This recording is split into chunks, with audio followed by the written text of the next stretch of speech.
Okay, so I hope the slides are visible to you guys. Well, Boleh nampak basically tak? today, boleh nampak? Boleh. Okay, all right. So basically today we are going to finish chapter 3, yeah? And probably today we are going to start with chapter 4 as well. Right, so before we continue what we have learned last week, probably just a bit of recap what we have learned so far. I think last week we have started with the types of corrosion. Okay, so we have a few types of corrosion, from general corrosion, and then goes to localized corrosion. Okay. And for localized corrosion, we can categorize into a few subtypes. Like for example, pitting corrosion, crevice corrosion, galvanic corrosion, intergranular corrosion, selective corrosion, and finally filiform corrosion. You also have combined effect of corrosion, which probably on the mechanical factors and also the corrosion itself. So we have stress corrosion, also have corrosion fatigue, erosion corrosion, and fretting corrosion. Things that you need to remember is that for stress corrosion, to make it different with corrosion fatigue, the types of stress applied for stress corrosion or stress corrosion cracking, SCC, is probably on the static stress applied to the material. And while for fatigue corrosion, it will be a different stress, amount of stress applied to the material. And other than that, we also have microbiological corrosion. Okay, microbiological corrosion is types of corrosion produced by bacteria. Okay, so bacteria actually induce the metal and triggers the corrosion process. And we also have started looking at the types of corrosion controls. So we have 5 major methods. We have gone through material selection, okay? And then we also have gone through the modifying the environment by controlling the environment, and also by the use of corrosion inhibitors.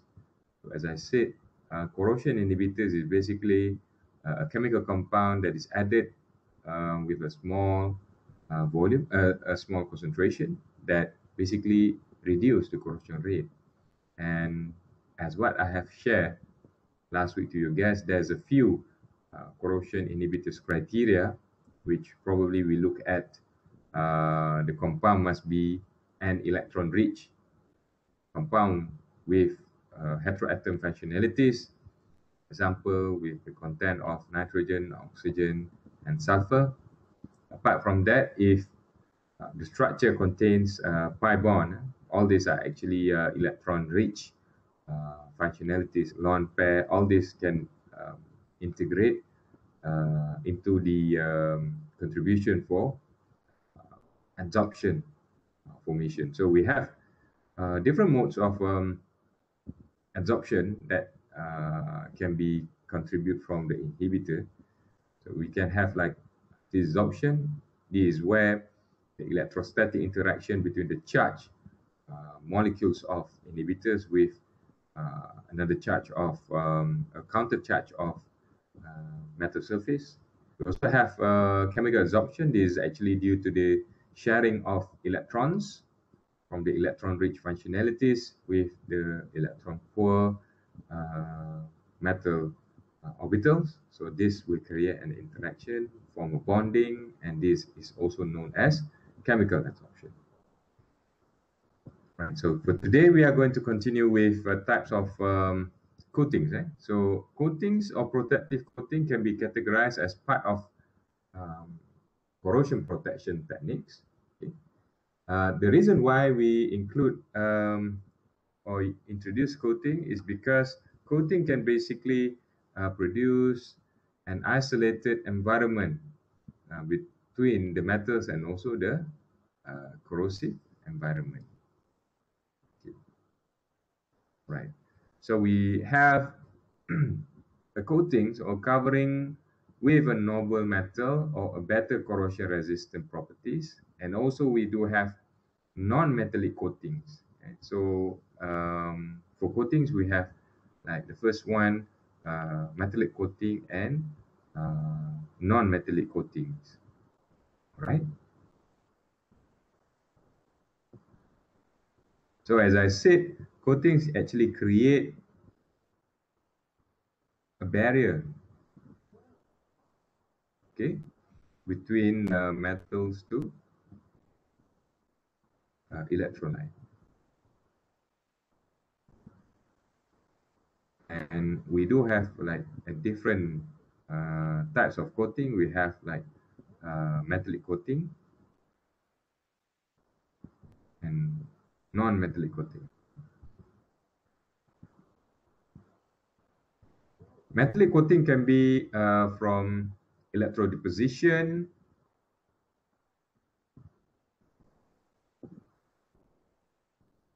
electroplating, okay. And then for non-metallic, we can have like inorganic and organic coatings. So for inorganic, normally it will be for the use of cement, cement, concrete, okay. And then for organic coating, this is widely used. We use a polymer-based coating, like for example, paint. Okay, right. So for metallic coating, normally we will coat the metals with a more noble metals. In this case, if you use iron, you can coat it with copper, for example, to make it more resistant, or you can also coat it with another metals like chromium, nickel, or tin. Okay. So for example, we have like coating of zinc in galvanized steel, coating of tin in iron containers. So all these are actually part of the techniques in metallic coating. Normally, this happen with the help of electrodeposition or electroplating. For non-metallic coatings, it can be by introducing a very high resistance into the corrosion cell circuit and drastically reduce the flow of electrons. So the barrier touch coating will actually protect the metals as long as there's no crack. And if a crack occurs, corrosion becomes intense at the surface metal. This will result localized corrosion or pitting corrosion. Resistant types of coating include additives that break down in the presence of water and oxygen into inhibiting agents. So for inorganic coating, we have a few examples like concrete, silica, and ceramics. Okay. Cement is also can be categorized as inorganic coating because if you see in the building, you have like reinforced steel in the wall. You have like reinforced steel. So this reinforced steel is actually important to ensure that the structure of the building can long lasting. And then when you put the cement and everything, it will actually protect the walls from corroded. So yeah, when you put the cement, the only problem is because concrete or cement sometimes it can be porous. So when it becomes porous, they still have some tendency for water and hydrogen absorption.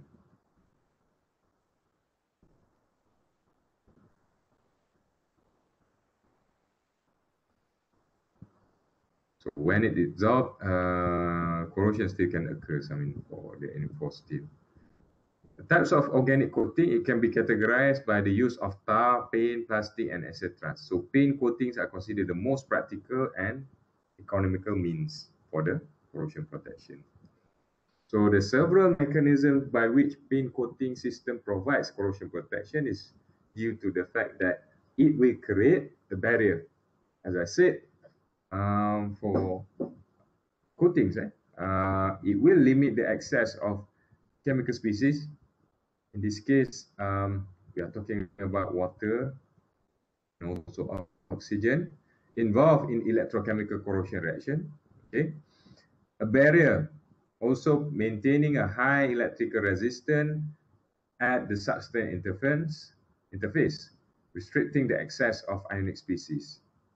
Okay, and then coatings also sometimes include inhibitors, where the inhibitors in the primer will passivate the underlying metal surface. And some paint also contains metals like epoxy, zinc rich.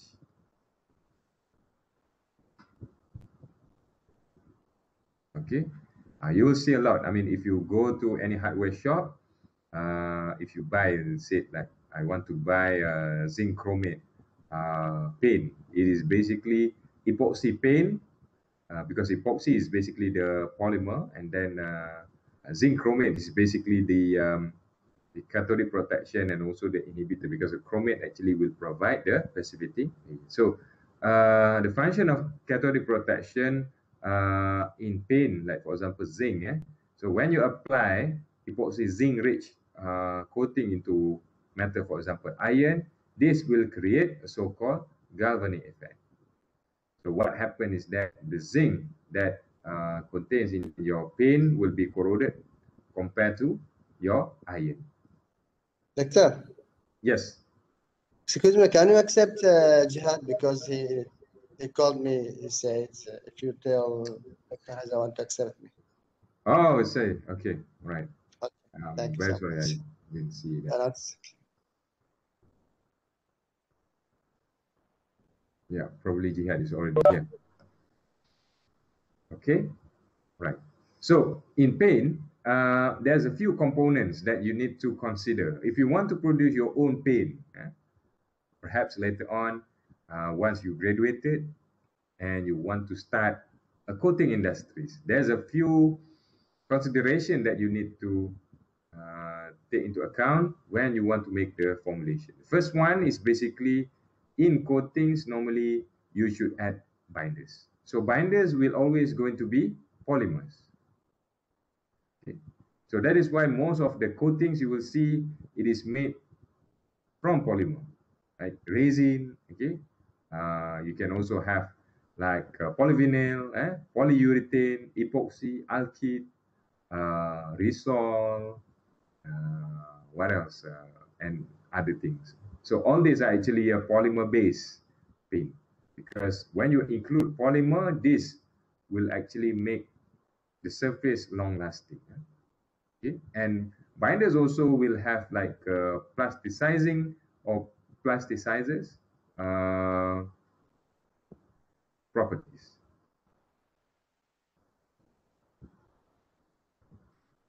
It's like a plastic. You apply a plastic on the surface. Okay.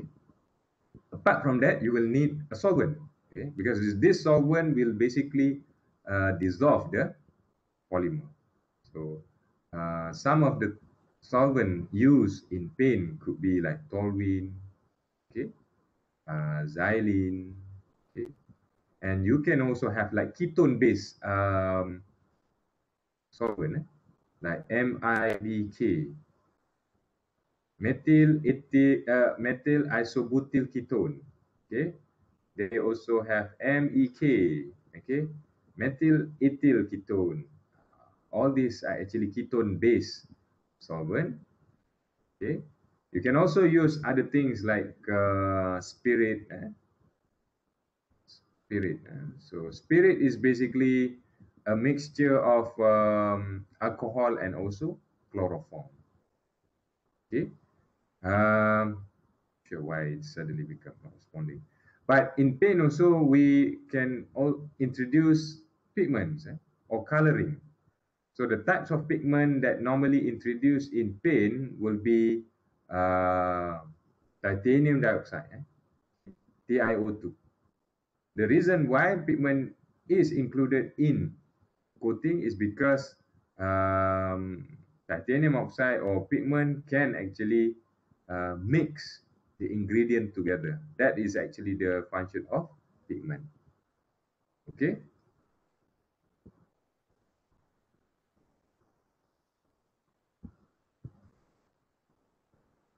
So far, is there any question that you want to ask? Anything about paint? Doctor, I would like to ask. Yeah. So Doctor, you said just now the pigment is the like a mix the ingredient together. What about the binder? Doesn't that means that the binder usually going to mix all that together? Okay. Binder actually binds. If you look on the name itself, it actually binds. It's like trying to not to say interact with each other. It's like a glue. A binder is more or less function like a glue. Pigment, meanwhile, is actually function to as a dispersant. It's like if you have like inorganic materials, for example, if you have an additive, you are not sure whether the additive will be miscible with your polymer or with other ingredient. That is why we need pigment agent, because pigment agent is more or less will interact and form a better, interaction between the binder, polymer, and also other things. Binder itself is like a glue. You put all together. But if you put inorganic materials, maybe that inorganic materials not going to be dissolved in glue in your binder or whatnot. So that is why we need pigment agent. And sometimes this pigment also have a coloring property, because like, okay, the color itself is like white, white in color. Some pigment or some colorant, when you put, is just first the purpose is you want to make it a different color, but at the same time you want to improve in terms of the dispersion of all particulates in your paint. Then I think some special amount or specific amounts of pigment need to be introduced. Okay, right. And then apart from that, in paint also, people will put additive like anti-corrosive. This is where corrosion inhibitor will be put inside, and then antifungal. Okay, antifungal paint actually will give properties where like mold or any types of fungal cannot grow, because it have so-called like a toxic, slightly toxic properties. Okay, so what would be the examples of antifungal? Normally they will put metal complex, metal complexes. Okay, for example, copper with what is it called? That ligand, omadine. Copper omadine, zinc omadine. But normally copper will be used because copper have slightly toxic properties. But I think these days people have less use copper because of its leaching properties and very toxic, and they actually substitute with other types of metal like iron omadine, zinc omadine, or other. But it must be a metal complex that give antifungal properties. Apart from that, we can also have antifouling. Okay, antifouling means that if you notice in marine, for example, ships, you'll notice that there's a barnacles. In Malay, we call it as teritip. Have you ever go to? I'm not good in drawing shapes. Maybe like this one. This one is a shape. Okay. Okay. So you will notice that there's a marine life that is attached on the wall, not only to the ship wall. If you go to a sea, if you found any rocks, you will see this creature a lot. It will be detached on the surface of the rock, and it is very hard to be removed. Normally, they will have to use a water jet, okay, to remove, or they have to use a polisher or grinder to skim off, okay, the barnacles. So that is why some people, they will prefer anti-fouling, because when you apply the types of paint, it will actually prevent the attachment of fallen, like barnacles or any types of shells. Okay, all right. And to your surprise, some paints also have a specific properties like anti-mosquito paint. Ever heard about anti-mosquito paint? No. But what do you think the active ingredient in producing anti-mosquito paint? Anyone have some idea? Maybe if you know something regarding on this. Benar dengar Aliana? Tak benar tu. Okay. Basically, anti-mosquito paint, they will add a special essential oil. The types of essential oil used, EO, used for anti-mosquito, normally they will put citronella. Citronella. Anyone knows what does it? I mean, what is citronella? Citronella is basically a lemongrass essence. Lemongrass. In Malay, lemongrass is serai lah. Okay, pokok serai. So when actually you extract citronella from lemongrass, it will produce an essential oil, and this essential oil actually will produce like a volatile compound, or it will emit a gas that normally mosquito didn't like it. So it actually behave more or less like a mosquito repellent than, I mean, as a pesticide, right? Because like pesticide, it will kill the mosquito, but this could be harmful to human being as well.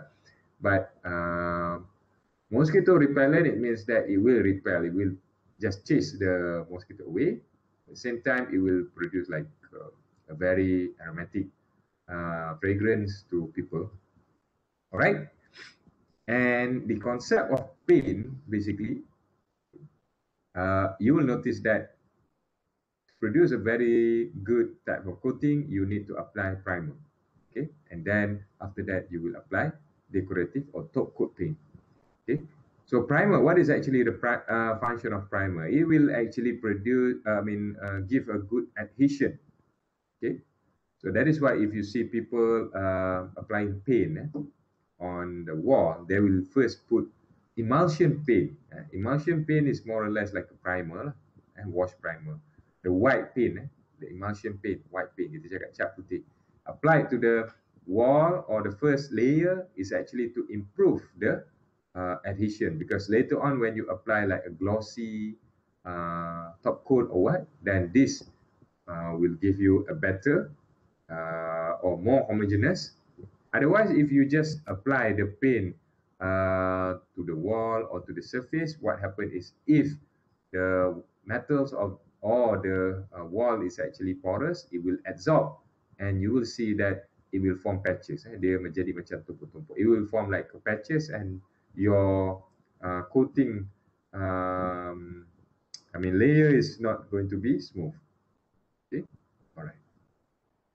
So apart from that, some also apply different layers, like they apply anti-rust, intermediates, and also top coats. Of course, the anti-corrosive paint or anti-rust will give a corrosion protection. This is more or less where the metal-rich paint being applied. Intermediate is normally to thicken the paint layer, okay? Normally just epoxy layer. Okay, and then you can have also decorative or top coats where you can have like anti-fouling. You can also have other types of paint features. Right. So we are moving on to the fourth technique, which is on induced current techniques.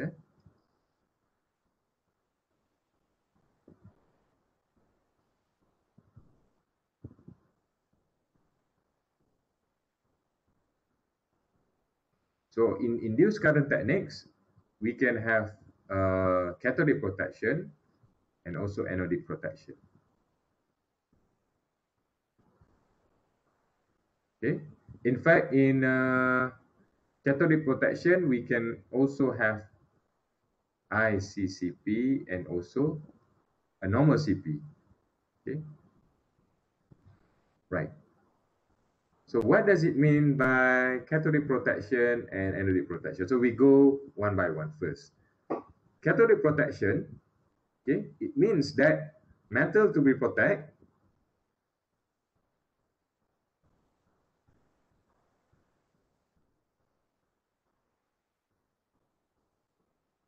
will be cathode. Okay. In this case, imagine that if you have iron. Oops. And you want to protect this iron. Maybe you are not going to apply coating or whatnot, maybe because of budget or what. Or maybe because of the structure, it's been buried underground. This is normally for pipes. And you want to protect your iron. So what you do, because you know if you put iron by itself, it will corrode. So the concept is basically you make like a galvanic cell. You attach with a more active metal.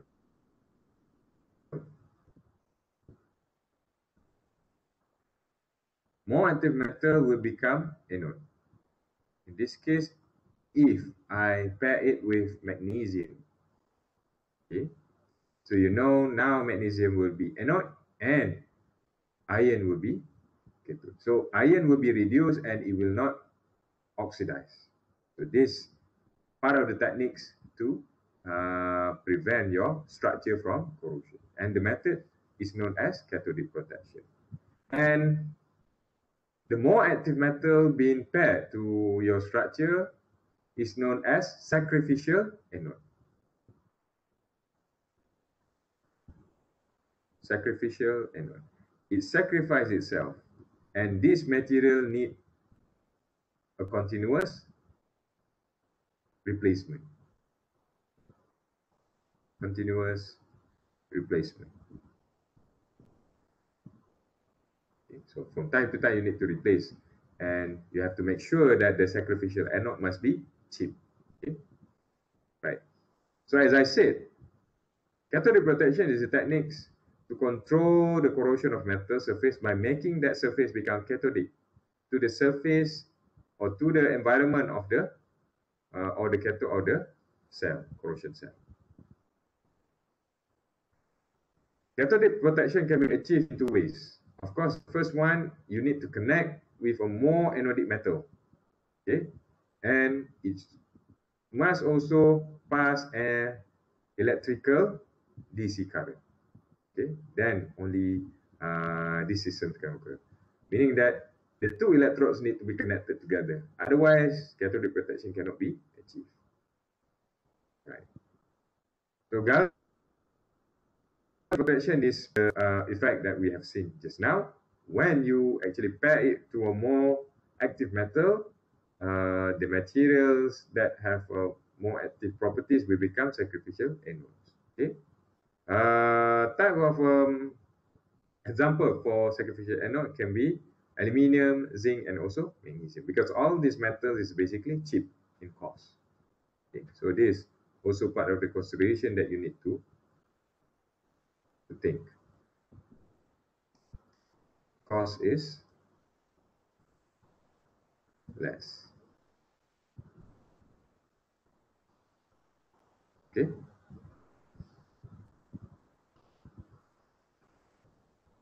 And this is actually part of the diagram to show you how cathodic protection works. So you have like a buried steel pipes, okay, then connected with magnesium sacrificial anode of magnesium. Okay, there's also another drawing showing you how the iron storage tank is protected with sacrificial magnesium anode. Okay. And we are moving on to the next part, which is actually ICCP, impressed current cathodic protection. So all the while we are talking about cathodic protection alone. Okay. And if you notice, okay, there is no current or probably external supply apply on the system, which in this case, cathodic protection can only be applied to a smaller area.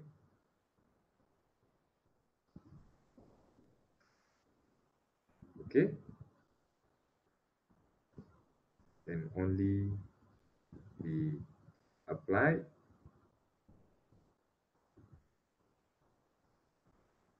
okay, on small area.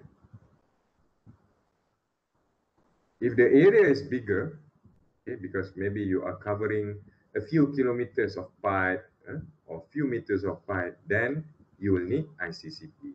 So ICCP actually apply the same concept as cathodic protection, except that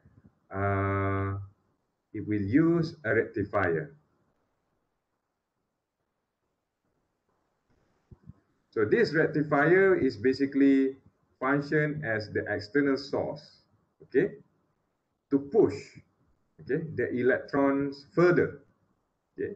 So that is why ICCP technique is used for a bigger coverage area.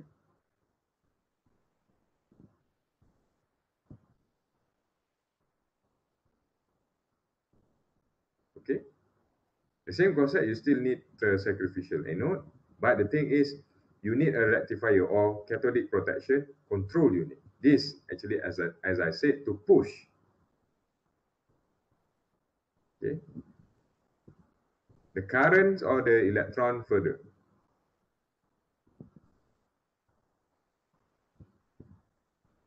Okay, so that it can cover a bigger area of protection, right? Any questions so far for cathodic protection?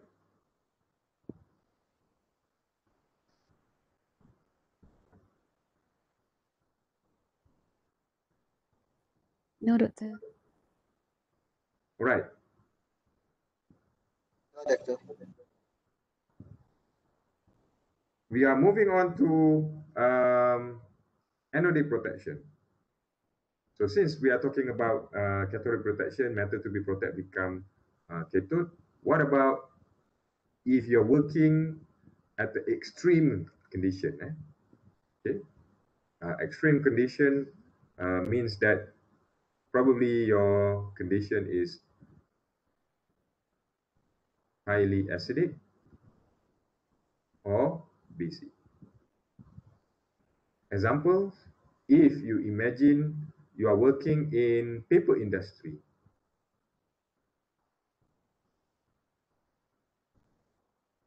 Okay, so in paper industries, what they do, they actually wanted to produce paper from tree, and then they will cut the tree and make it into a small wood, and then they will do bleaching to produce pulp. And when you get pulp, you will produce paper. But in the bleaching process or in the pulping process, normally it will use a very alkaline solution. So all this process actually take into place in steel reactor. So you imagine that, oh, okay, if the process is very much alkaline or acidic, then the reactor have a tendency to corrode.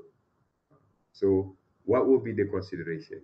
In this case, anodic protection will be used. In this case, as I said, for anodic protection, metal to be protected will become anode.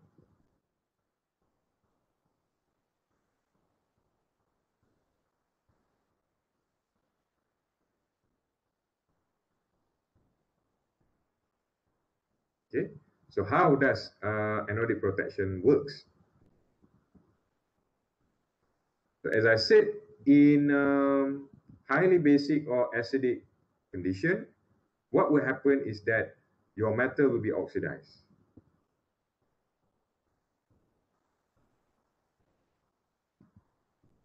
Initially, yeah. And then when it oxidizes initially, it will form a passive layer, or so-called metal oxide. And this passive layer is basically stable. Okay? And it forms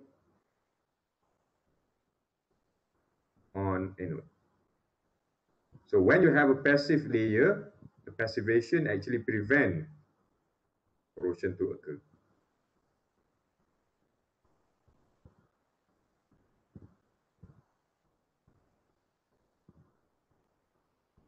Okay.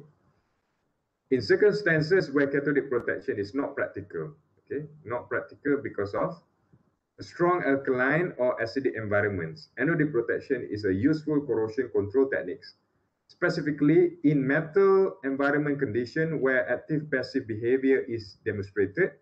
Anodic protection is usually effective. In practice, the metal environment potential is held in the passive region by polarizing the structure in the electropositive direction where the passive layer is most stable. Historically, anodic protection has the widest application in process industry, in particular mild or stainless steel equipment used in concentrated sulfuric acid storage. Equipment such as pulp and paper mill digester and recrystallization of white, green, and black liquor, okay, clarifies the storage tank and have been also effectively protected. So here, the metal potential is shifted to the passive zone, which is more positive. We're going to learn about this diagram later on. More positive zone from the active region by the application of a direct current. Okay, so as I said, in this technique, the metal will be corroded initially just slightly until it forms a passive layer. Okay, so when it forms a passive layer, what happens is it become chemically resistant, and it will, prevent from further oxidation and whatnot. Okay. In comparison, the cathodic protection have its own advantages and disadvantages. So we are comparing between cathodic and anodic protection. The advantages, it can be used for all metals and the installation cost is low. Meanwhile, the limitation, it can only be used in a weak or moderate environment. So it cannot be operated in extreme condition like acidic or very much alkaline condition. Meanwhile, for anodic protection, the advantages is it can be used in extreme aggressive environment. Okay, operation condition can be easily controlled and it is low cost. Meanwhile, the limitation is only applicable to active passive material and the installation cost is high. Operation is cheap, but installation is expensive. So it has a pro and cons. Normally, people would prefer more on cathodic protection as compared to anodic protection. Especially cathodic protection will work best for oil and gas pipelines and underground pipes. Okay. Meanwhile, for anodic protection, it's only for chemical treatment or chemical related industries only. Okay. Any questions so far for cathodic and anodic protection before we move on to the last part?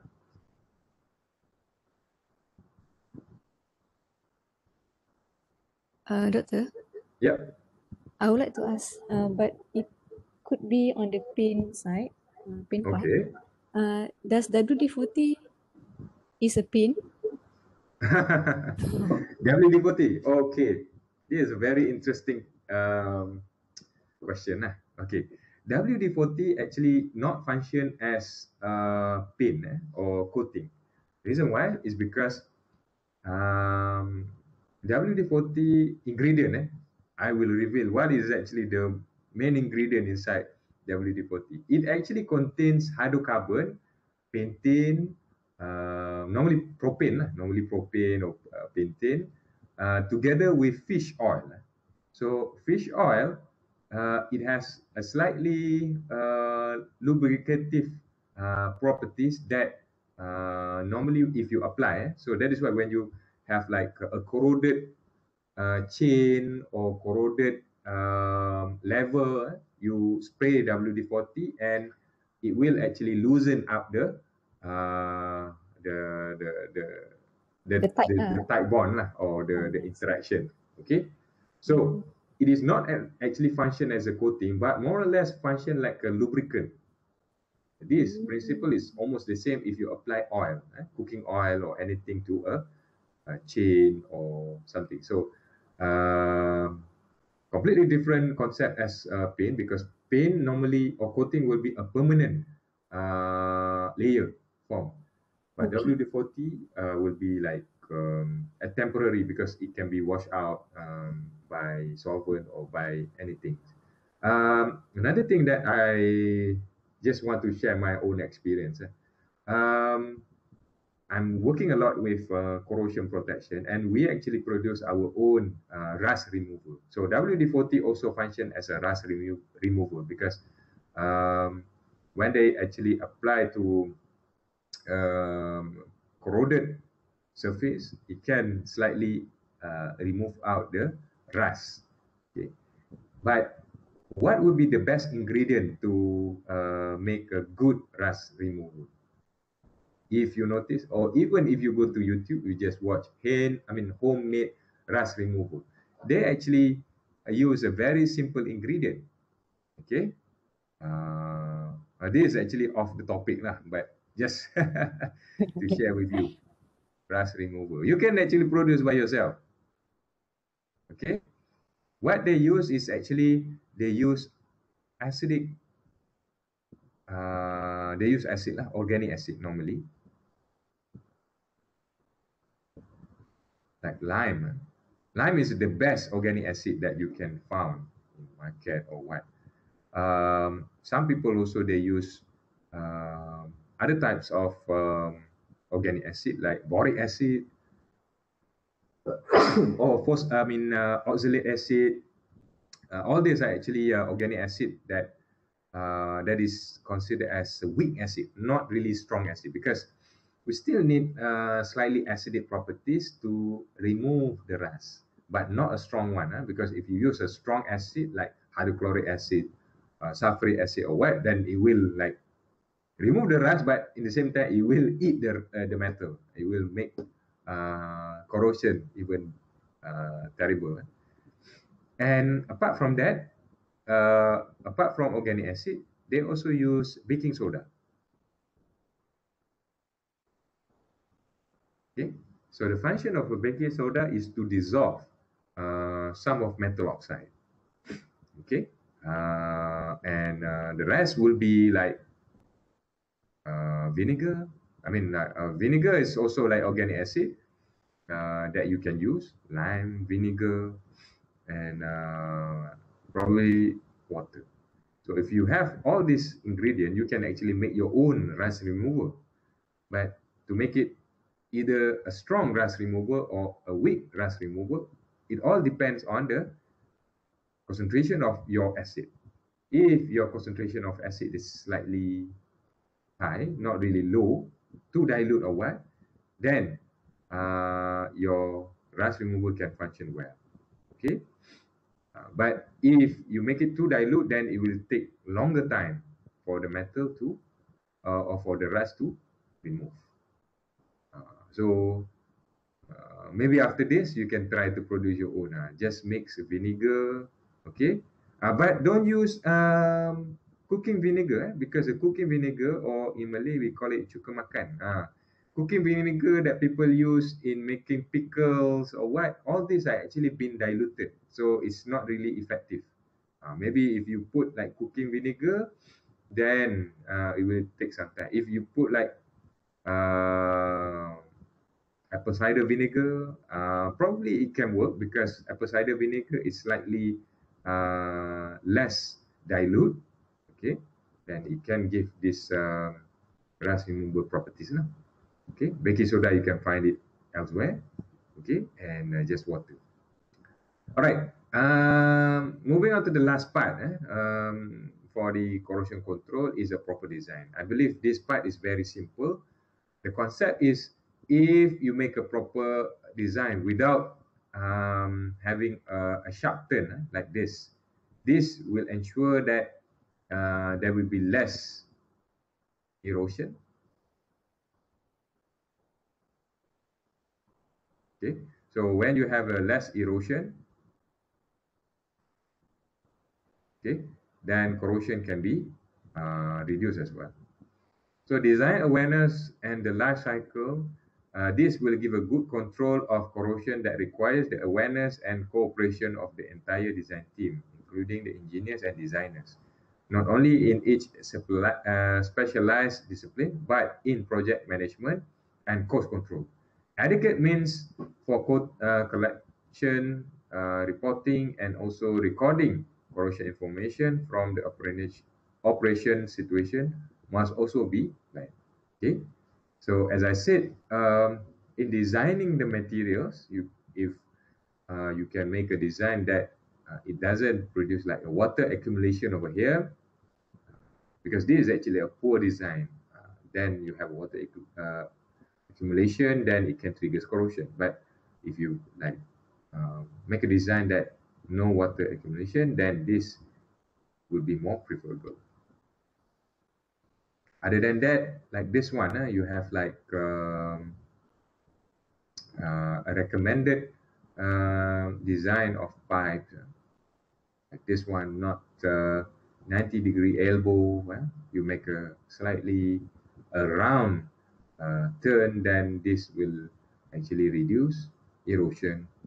A recommended design of tank, no accumulation of deposits or sediment on bottom, that can also trigger corrosion.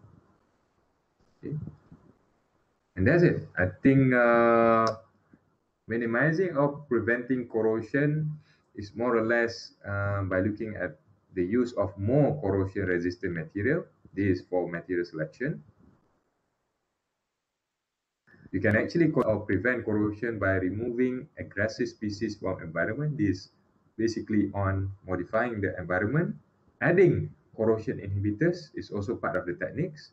Separating the environment between metals to the surface is also part of the techniques, okay, which in this case by applying coatings. Okay, and other than that will be on the design or in this current techniques. So I believe in this topic we already cover up the main controlling types, corrosion control type. So as I said, all these techniques, the 5 techniques need to be remembered, because normally during exams or tests, I will always ask at least one question, the definition of each technique and what will be the concept, how you can actually apply these methods for corrosion protection. Okay, any questions so far for chapter 3 before we move on to chapter 4 so far? Jihad, how are you? How are you, doctor? Okay, good, very good. Any questions so far, Jihad? No, no problem. Okay. Okay. So if there's no question on chapter 3, then we can move on to chapter 4. I will share slides for chapter 4.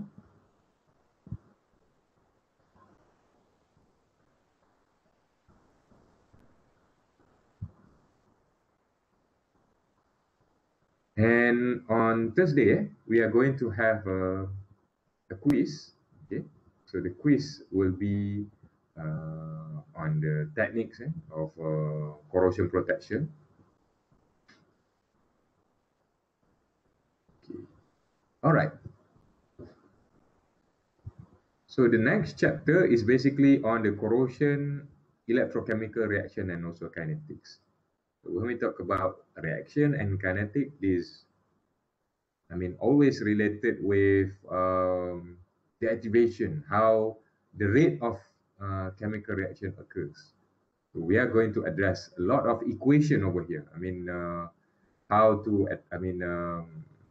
derive Butler-Volmer equation, because Butler-Volmer equation is an important equation that you need to memorize how to derive. Because normally, question been asked like how you can get Butler-Volmer, how to derive Butler-Volmer, how to derive taper-slope equation, and other things. Okay, so things that we are going to look in this chapter is probably on the rate of chemical reaction, rate of electrochemical reaction, charge transfer potential, which in this case we are going to look at active polarization. What does it mean by polarization and overpotential? Butler-Volmer equation, concentration polarization, combined polarization, and also mixed potential theory.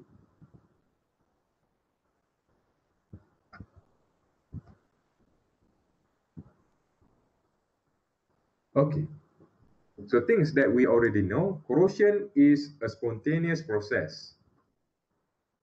Okay. Mostly electrochemical in nature. Free energy is released in the process. That is why the delta G will be negative. Metal will return to its stable state, meaning that pure metal will become metal oxide. And the driving force for corrosion reaction is, of course, the chemical energy, where the energy is stored in chemical bonds of a substance. Free energy. Free energy is the portion of internal energy available for corrosion reaction to occur. For corrosion to occur, the delta G of corrosion must be negative. As I said, the process will release a free energy. And when you have a release of free energy, it is always going to be negative. So the potential pH diagram, or so-called Povich diagram that we have seen earlier, provides no kinetic information whatsoever. It defines the thermodynamic boundaries for important corrosion species and reaction. Corrosion rate depends primarily on the factors relating to the electrochemical reaction. In this case, relate to the temperature, electrode material, surface area, and also the environment. Electrokinetic is used to predict the corrosion rate for the actual condition. This is basically a normal rate of chemical reaction. You have a product, okay, plus with something that forms, you have a reactant, okay, this is basically your reactant,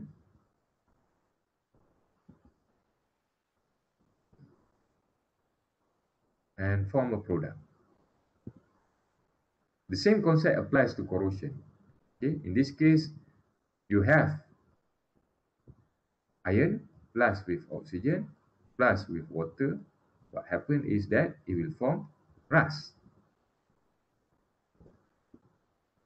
Okay, so you have a reactant to a product, and of course there will be a forward reaction and also a reverse reaction.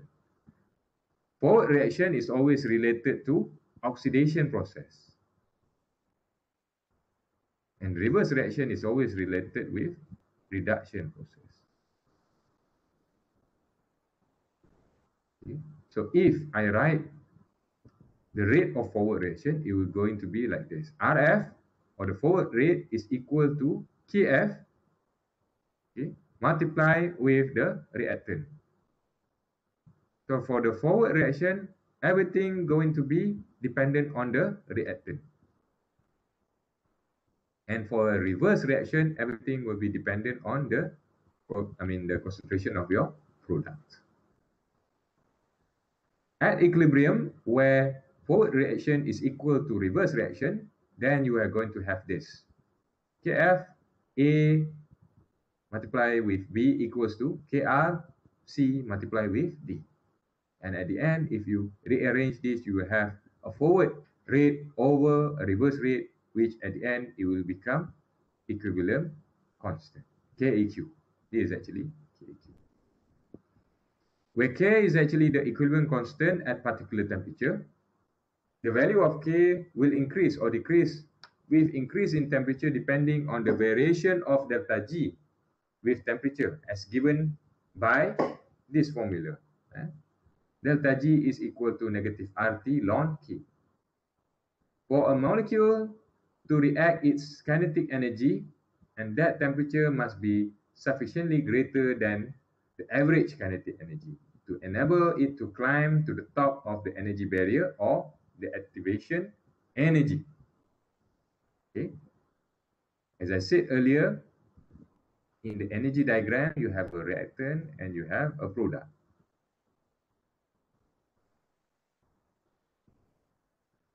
In order for the reactant to form a product, it needs to overcome a specific energy. Okay, so this we call it as EA, or some people also note it as delta G asterisk. This is actually different as this one. Delta G asterisk and also delta G, not or delta G, because delta G is actually the free energy, the overall energy release. Meanwhile, delta G asterisk is basically the activation energy. People normally, if you say delta G asterisk, maybe you are a bit blur. But when I say EA or activation energy, maybe you know. EA and delta G asterisk is actually the same thing. It's just the notation. How do you, I mean, like, because we just want to use delta G, so we are not going to use like EA in this case. The transition state theory says that the reverse process is possible, but occurs at a much reduced rate, in which the activation energy has been increased from delta G asterisk to delta G asterisk plus the free energy.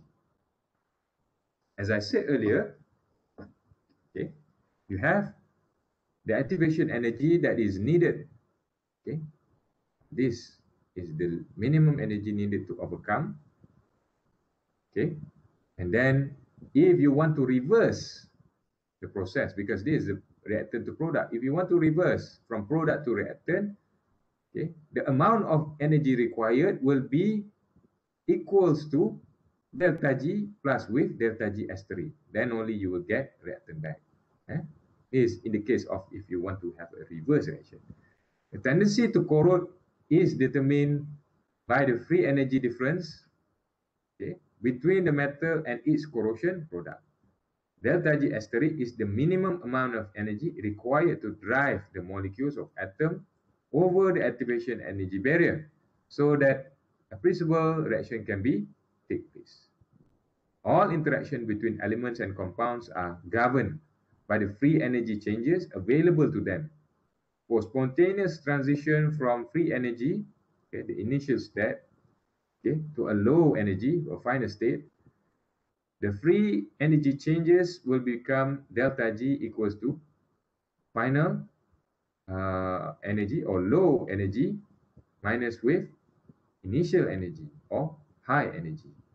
And that is why you will get a negative value. So for a spontaneous reaction to occur, delta G must be negative. Right. The rate constant to be related to the size of the free energy barrier.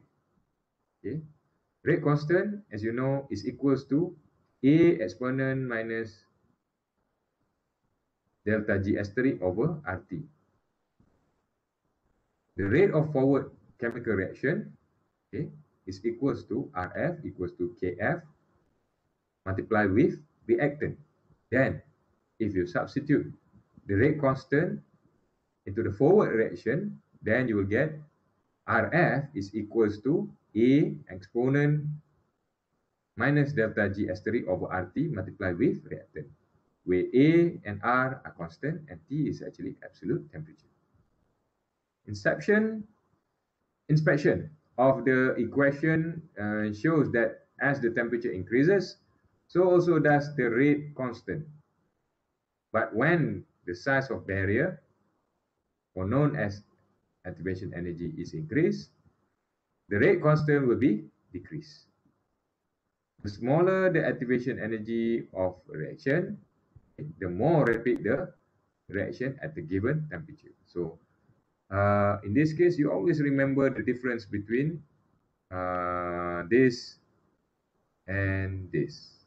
Okay, So this one, it means that you have higher activation energy or higher energy as compared to this one. A lower activation energy actually give a higher rate. Okay, because you see that it is easily to overcome.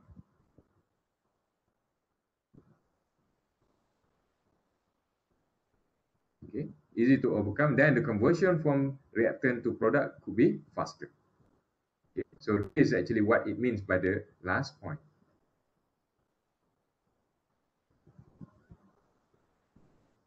Okay, so the rate of electrochemical reaction, this is actually what we have seen in the previous chapter on the electrochemical reaction. And electrochemical reaction is the reaction involving the transfer of charge as a part of chemical reaction. Typical electrochemical reaction in corrosion are metal dissolution and also oxygen reduction. This is what we know. Okay, metal dissolution will be the anode reaction.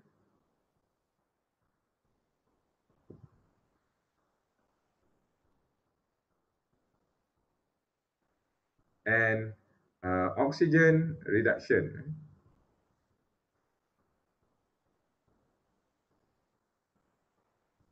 is the cathodic reaction. In contrast, a chemical reaction such as the precipitation of metal hydroxide does not involve a transfer of charge. Okay? The two phenomena that controls the reaction rate, of course, the first one is known as a charge transfer. Charge transfer is actually the ability to transfer charge between metals and solution. This is actually true when you see metal dissolution, Fe become Fe2+, okay? And the electron is actually being transferred from anode to cathode, okay? And it's going to be consumed at cathode to produce another types of species. This is actually meant by charge transfer. Meanwhile, mass transfer is actually the ability of the electrolyte to diffuse from bulk electrolyte to the electrode surface. So for mass transfer, as we know, this is actually the motion of ion. Okay, and if you still remember, just to test you back,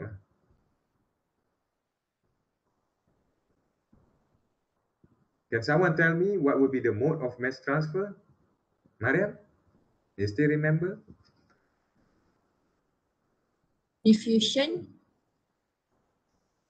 Diffusion, migration, migration, and I cannot remember. anyone can help? The last one? Convection. Convection, Doctor. Huh? Start with C. Convection. Yes, convection. Migration, how migration occurs? Due to what?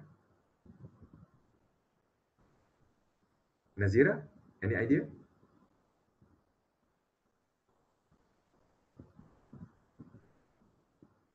How does migration occur? Influence of electric field.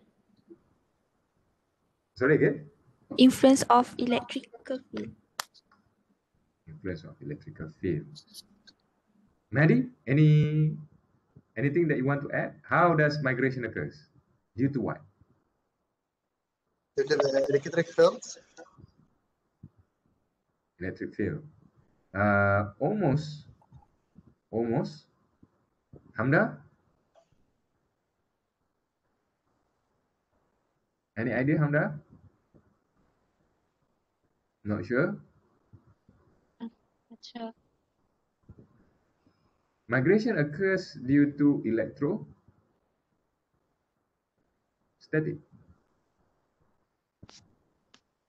Yeah, but Electrostatic happens when you have an opposite charge. You have like positive and negative charge. Then this will give an attraction. When you have an attraction, this is actually the first mode of mass transfer that you will always see migration. Okay. Next one is diffusion. How diffusion occurs? This is all just to recap what we have learned in chapter 1.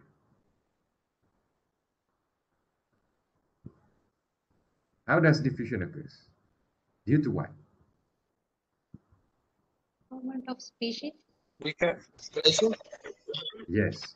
This is actually with regards to concentration gradient.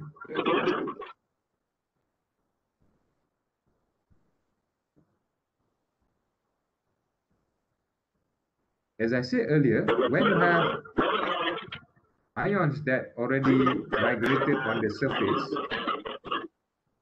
this will create a more saturated ions at one phase to another phase. Imagine that you have a metal or electrode.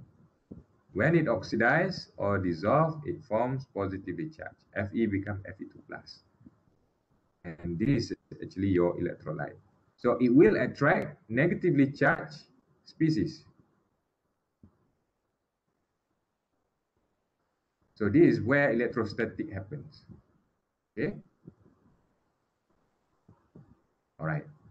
And then when the surface now becomes that, okay, at this region, IHP, inner Hemhouse plane, you have more concentration of anions.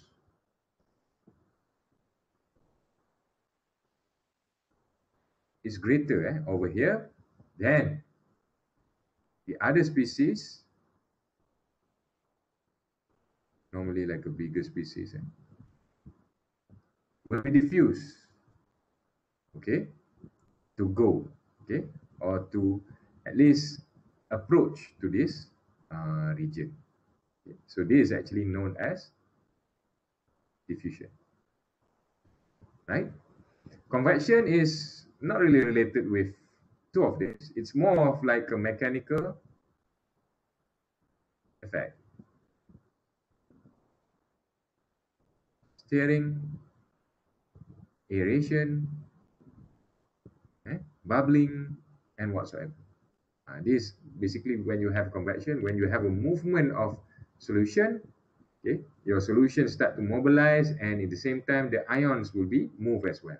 This is actually known as convection. I believe this diagram, probably we have seen it. The graphical representation of a process occurring at electrochemical interface. You have, of course, charge transfer where the electron have been produced. Okay. Then you have a mass transport where the movement of ions occur.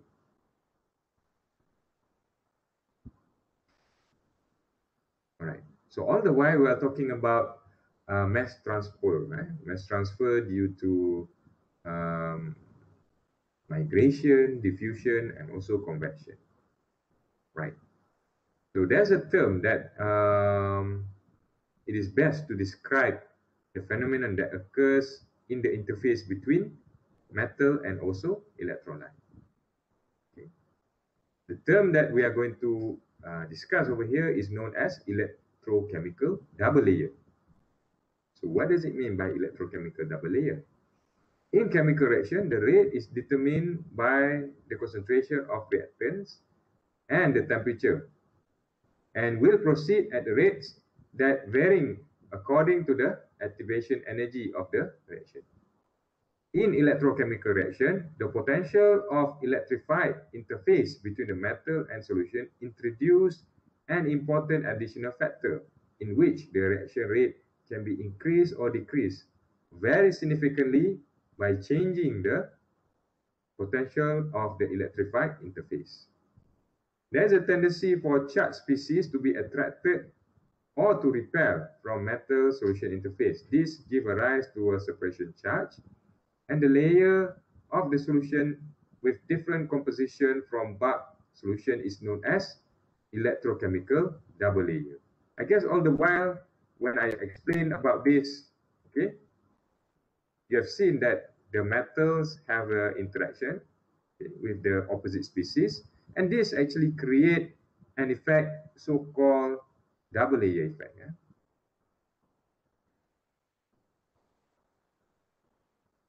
Okay, because you have like one layer over here and then another layer that is coming through. And why it is named as electrochemical double layer? Because the process itself happens during electrochemical process. That is why it is called as electrochemical double layer. There are numbers of theoretical description of the structure of this layer, including Hemhouse model, Goy-Chapman model, and also Stern model. Stern model is a combination of Hemhouse and also Goy-Chapman model. Okay. So this actually part that you also need to memorize for electrochemical double layer.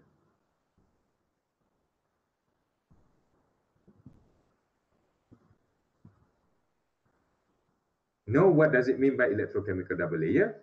Okay, it is actually a layer of solution that is actually formed at different composition.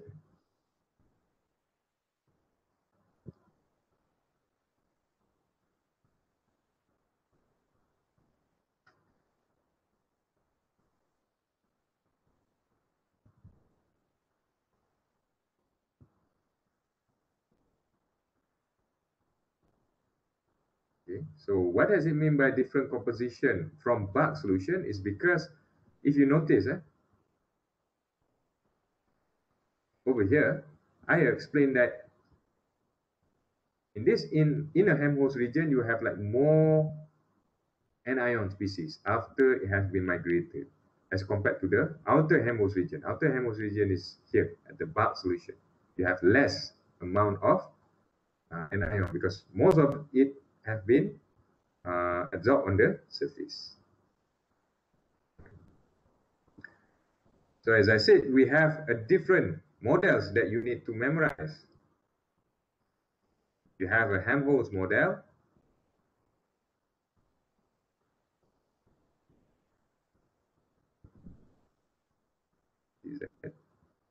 Goy-Chapman,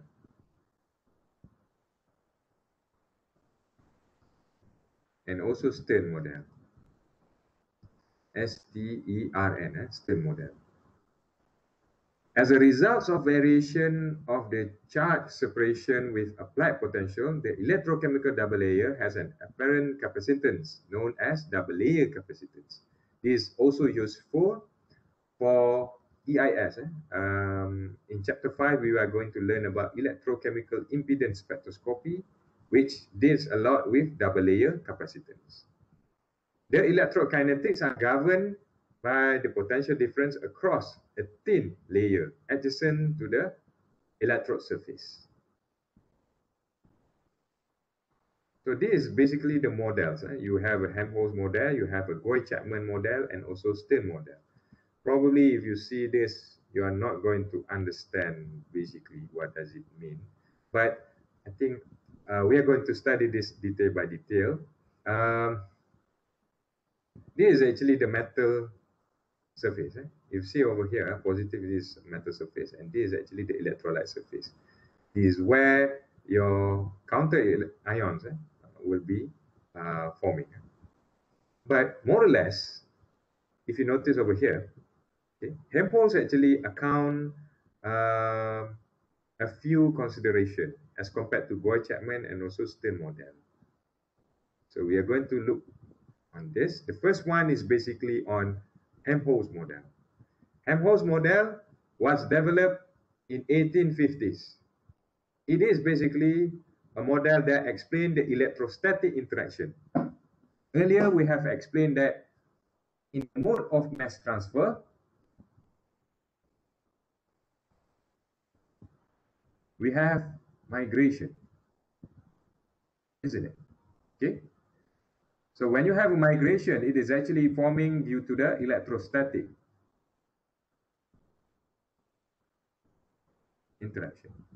So when actually you have electrostatic interaction and the absorption of counter ions to the other opposite charge will create a so-called Hemhouse model. Keywords that you need to remember is that it is actually electrostatic interaction. You have to remember these keywords in order to explain Hemhouse model. Electrostatic interaction to the surface. Okay, and it forms a double layer. Okay, capacitor, a linear drop from the surface of outer Hemhouse plane to the inner Hemhouse plane. Because as I said over here, this is actually your inner Hemhouse plane. And this region over here is OHP, outer Hemhouse plane. All right. The linear drop is basically explain this. You have like psi. Psi is more or less like the potential values, and then x is more or less the distance, diffusion or the distance. So you see that over here you have a linear drop, which means near to zero, you have a lot of, I think, a species. You have a lot of counter ion species, and further going up, okay, further to the outer Hemhouse region, you see that it start to drop. The amount is decreasing. This is actually what means by the linear potential drop. You have a potential values earlier that is actually quite high at the distance equal to zero, but as you increase the distance slightly further into the electrode surface, okay, the potential value will be decreased because you have a less amount of ions. So for Hemhouse model, it didn't account thermal motion. So what does it mean by thermal motion? Thermal motion means that anything to deal with temperature effect. Okay.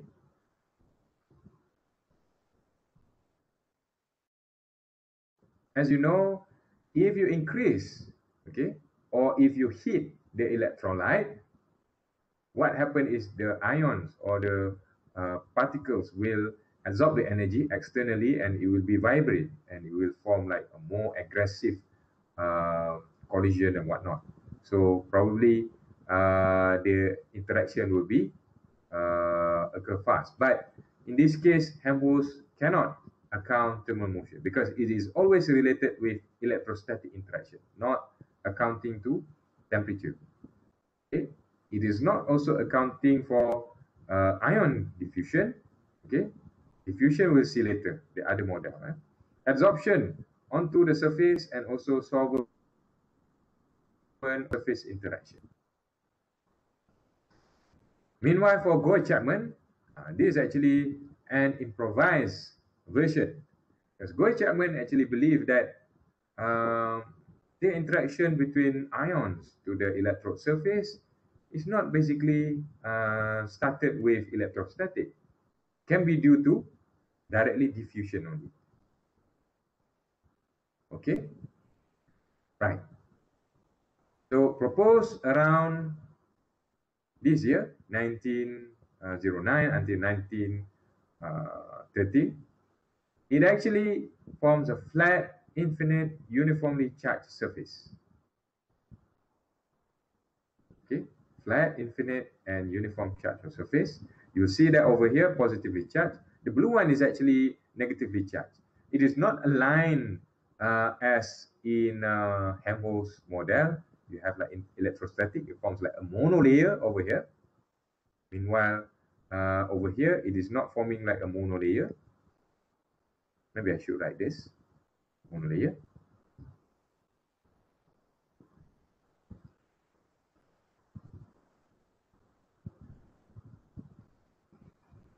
It forms a flat. It's just like approaching to the surface only, okay, but uniform.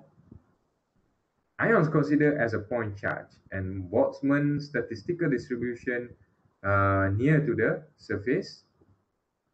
This model actually accounts thermal motion, okay, because for diffusion, okay, it's always like the movement of ion that is being pushed to go to near to the inner Hemhouse region, IHP.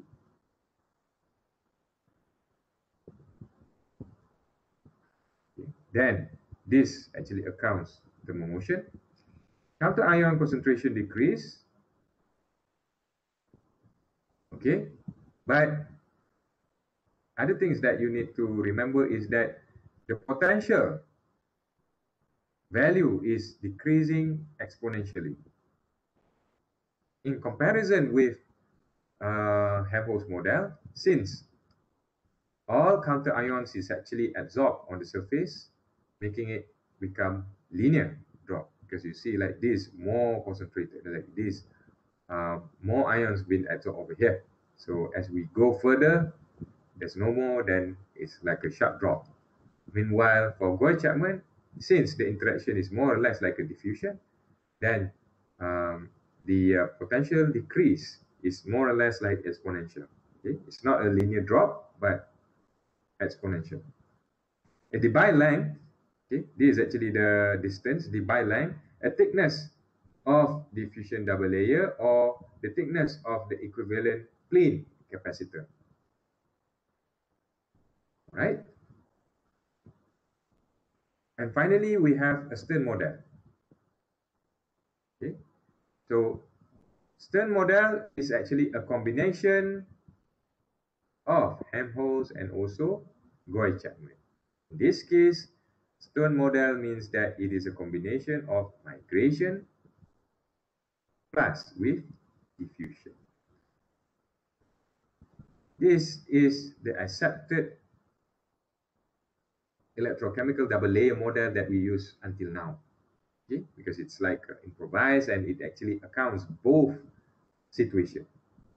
The first layer is actually due to the electrostatic, because we say that it is due to Hemhouse. Then the first layer, okay, of finite size and tightly adsorbed on the surface. So this actually for Hemhouse.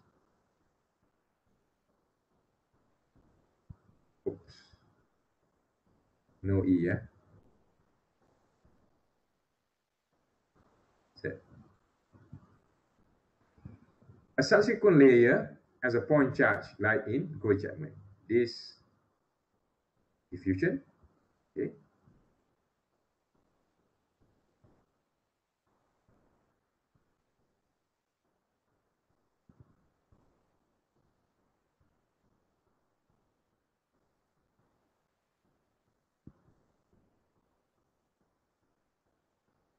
And the slipping shearing plane at the boundary of the diffuse layer. So you'll see that once the Hemhouse region start to form over here, it will actually form a so-called a shearing plane. Okay. So the potential at the shearing plane, okay, will be the epsilon, or the electrokinetic potential. If the shear plane and the stern plane close enough, then the potential of stern is equal to electrokinetic potential. Okay, so if shear plane and stern plane is close enough, so it's this is actually a stern plane and this is a shearing plane. So if it is close enough, then the stern potential, okay, is actually equals to the electrokinetic potential.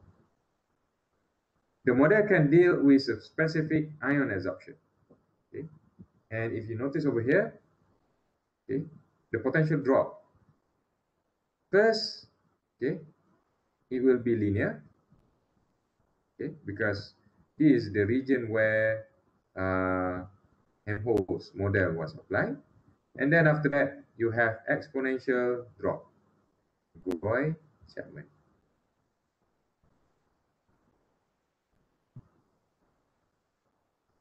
Because all effect, the migration and diffusion are being combined together. So you have like initially a linear drop of potential, and then after that a slow exponential drop that actually accounts for diffusion. All right. So other variation of Stern model, you can have a charge reversal. Okay, charge reversal if the types of anion that you use over here is a polyvalent, okay, a polyatoms, right? And then you can also have a Stern model that is overcharged. So this is the case where you use surfactant, okay, in your electrolyte. So when you have a surfactant as your electrolyte, then this will cause a so-called overcharge model. But this two model is too advanced for you guys to follow. It's just for your information. In case of if you add a polyvalent atom, and also if you add surfactant in your electrolyte. So of course, the consequence of a double layer, the species outside Hemhouse region are too distant to react. The driving force for the reaction is the potential drop across the Hemhouse region rather than the potential drop across the whole double layer. And concentration at the bulk is different to the concentration of the surface of the electrode. As I said, the concentration of ions, okay, concentrations of ions at outer Hemhouse plane is not the same as the concentration of ions at the inner Hemhouse plane. Right. Any questions so far for double layer? Anything that you not understand?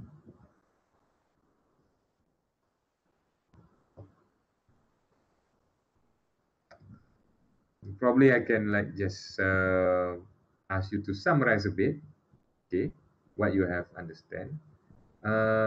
Mahdi, can you actually summarize about Hemhouse, what you understand about Hemhouse? Or probably what you understand about double layer?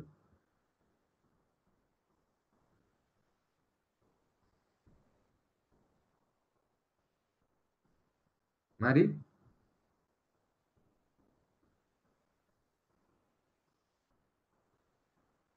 Oh.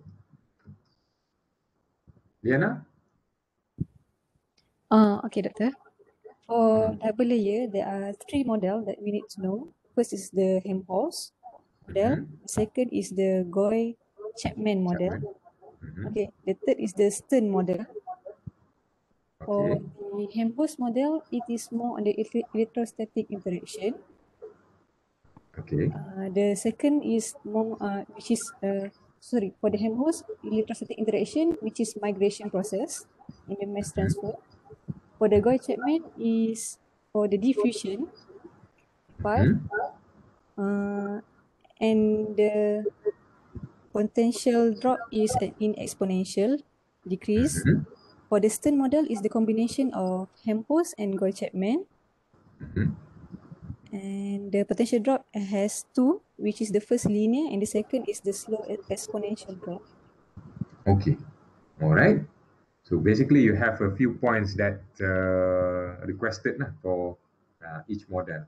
So I think if you understand what we have discussed earlier on the mass transport, you can easily understand double layer model quite fast because, as I said, the mode of mass transfer occurs first due to migration, and migration actually result the so-called Hemhouse model, and then after that, as an effect of electrostatic, you have like a saturation of ions on inner Hemhouse plane. Then this will create diffusion.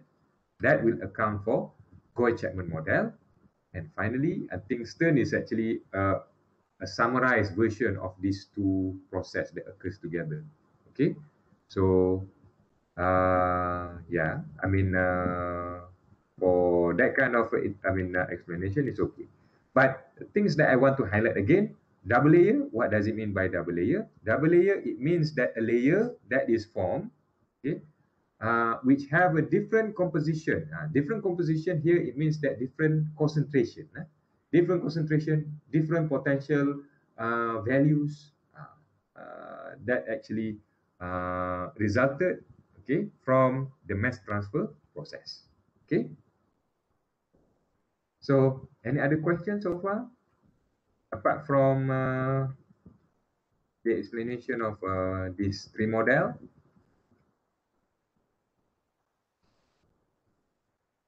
Okay. Doctor? Yeah. I have one question. Do we need to memorize like the potential value formula? Potential value formula, which one?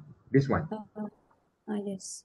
No. Yes. I think for your information, if you want to explain, because the AA model is also one of the favorite questions that I always ask students to explain. So what you need to remember first is to draw this interaction between the metals to electrolyte interaction. Okay, the explanation, of course, if you like at least write electrostatic, you get like 1 point. Okay, and if you explain like other things like linear potential drops and all this, actually also give you points. In the same time, if you explain in terms of like the models, the structure, how the interaction look like, okay, using this, and also the graph of potential versus the distance, okay, you can also get another marks like this one. Like you have linear for Hemhouse, you have exponential drop for Chapman, and you have the combination of linear and exponential for Stern model. So I think the formula is no need to be memorized, but I think for the models, the drawings, you need to at least remember. Okay? Thanks. Okay, Doctor. All right. Okay, so I guess that's all for today. I will continue the charge transfer potential, especially on the active polarization, next class on Thursday. So with that, I guess I wish you the best day today. Thank you for your kind attention, and hopefully to see you back on Thursday. So goodbye everyone. Assalamualaikum warahmatullahi wabarakatuh. Waalaikumsalam, Doctor. Thank you so much. Thank you, Doctor. Do we have Waalaikumsalam. the quiz on Thursday? Yeah, Thursday, not today. Thursday. Yeah, Thursday. Okay. In corrosion control? Yes, on corrosion control, Madi. Yeah, thank you so much, Doctor. Okay, all right. You're welcome.